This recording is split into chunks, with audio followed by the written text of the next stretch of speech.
Hi, my name is Mike. I thought today I'll show you a few more of my pre-bonsai trees. The ones I'm showing you today are slightly further in the development than the ones we looked at yesterday. So without further ado, we'll make a start on this yew.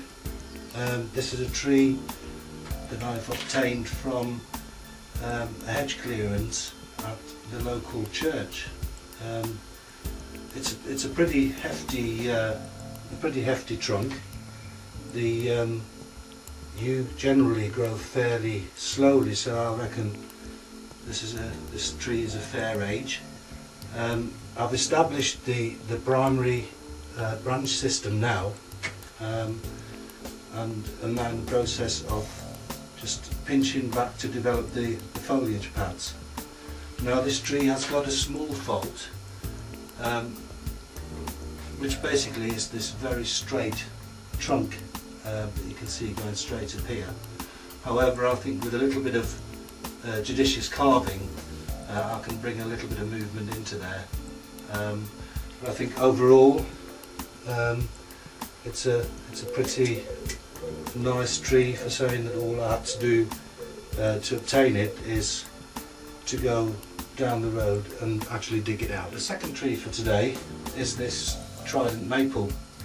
Now I've grown this from a small starter plant, little more than really a rooted cutting that I bought from Greenwood Bonsai probably about 15 years ago now. Was one of my first sort of little attempts of creating my own bonsai. It was planted in a fairly deep pot over the top of this granite piece of rock that you can see there. The roots have now really closely knitted into that rock, and although it hasn't quite come out with the roots as I wanted them, it's making good progress. I'm now in the process of developing the top of the tree. I'm quite happy with the roots as they stand. But it's, as I said, this is going to be a little while yet, because as you can see, the trunk is not very substantial. Today is this little Hornbeam Group here. The trees that I showed you yesterday, the hornbeams that were collected, these came from the same collection point. There was a road widening locally, and there were quite a few hedges that had to be dug out for that. And I cheekily went along and spoke to the builders, and they were quite happy for me to take anything that they were digging up, because they would only have just gone on the bonfire anyway, so lucky find for me, I suppose. I could have planted those trees up individually and made them into bonsai, but I like group plantings, so I thought it makes a nice change.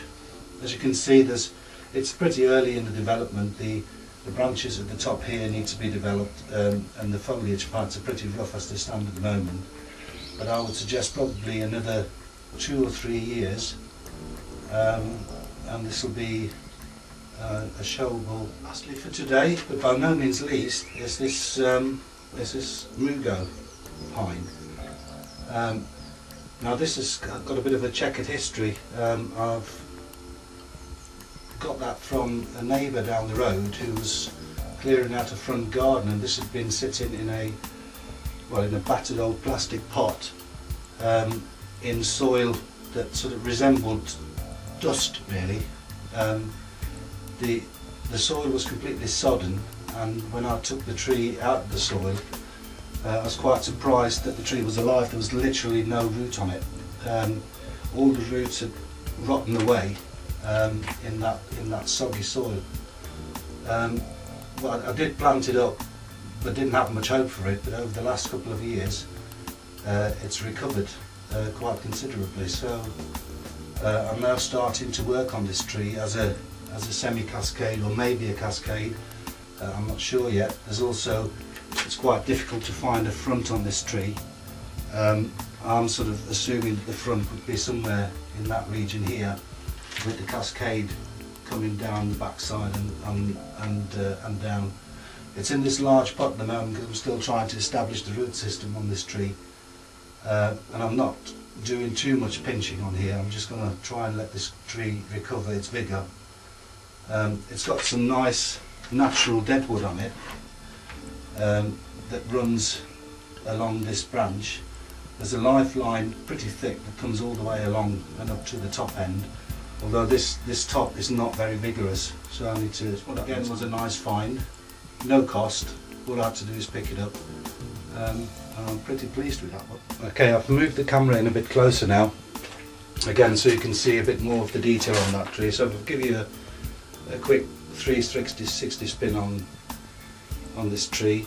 As I said, there's that awkward kink, and there's the one live root that's coming down here. I was hoping that it might develop some more root at the bottom, but it hasn't done that, so I still need to work on that.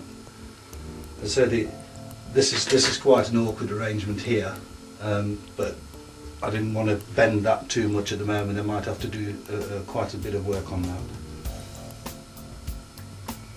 Here you can see that live way that's running all the way along that branch, and the deadwood that's coming there. I've cleaned that up a little at the bottom there, and that brings us back round. As you can see, it's got nice mature bark on it, so any wiring that needs to be done on the tree, I'll have to be careful not to disturb that. This is the little Hornbeam Group. As you can see, they match pretty well from the root upwards. The movement is quite nice on this tree, coming away from the main tree, and then there's a main leader here that then moves outwards again, so this is going to give me a nice rounded dome shape. This one was a bit more awkward because it had a trunk chop in the corner here. It was quite small, so that actually grows out to the back and will have to be brought back to the front in the final image. But overall, again, it's a nice little composition that I think will work well once it's fully established. A close-up of this Trident Maple. As I said, it's actually grown over that rock for probably about 8 years now. As you can see, that the roots closely follow that rock, and it's pretty well knitted in. There is a definite front to this tree, which will be somewhere in this region here, because the other side is really quite uninteresting. Although there's a good root that holds it in, it doesn't really give the same image. So if I give you a quick 360 spin on that. And as I said, the branches here need to be grown out this year and probably next to just give me a bit more bulk to the trunk, and then I can start finally arranging the branches. Okay, and then lastly, we're back to the yew. As I said, it's got quite an interesting lower trunk in this area here, and also the rootage is quite nice. There is some root directly under the surface of the soil here that will be exposed as I go along. As you can see here now, you can clearly see this straight line of trunk that goes all the way to the top. That will need some work doing on it. As I said, the branch structure is established. It just needs pinching back now, and the foliage path's developing. So thanks for watching again. As I said, keep coming back, because I'll be posting a couple more of these. The next one I'm looking at is to plan and show a couple of my group plantings that are coming on nicely. So I hope to see you then. Thanks and goodbye.